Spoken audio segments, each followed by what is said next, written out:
शिरूर बस स्थानकावरून 21 वर्षीय इंजिनिअरिंगची तरुणी बेपत्ता. शोध घेण्याचं पोलिसांचं आवाहन. नमस्कार, आपण पाहत आहात महाराष्ट्र जनता न्यूज.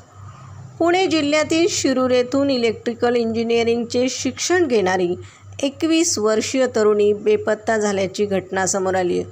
शिरूर बस स्थानक परिसरातून ती बेपत्ता झाली असून या प्रकरणी शिरूर पोलीस ठाण्यात मिसिंगची नोंद करण्यात आली आहे.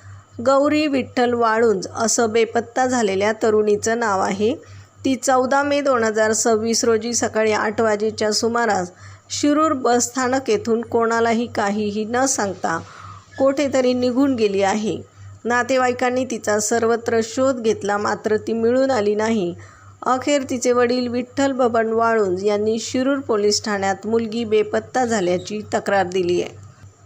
बेपत्ता गौरीचे वय 21 वर्ष असून अंगाने सडपातळ, रंगाने सावळी आहे.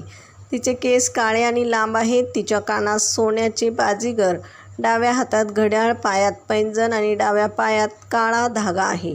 तिने अंगात टाटा कंपनीचा निळ्या रंगाचा शर्ट आणि काळ्या रंगाची पॅन्ट घातली आहे. ती मराठी, हिंदी आणि इंग्रजी भाषा बोलते. तिच्याकडे आयफोन असून त्यात 930 948 1833 या क्रमांकाचे जिओ सिम कार्ड आहे.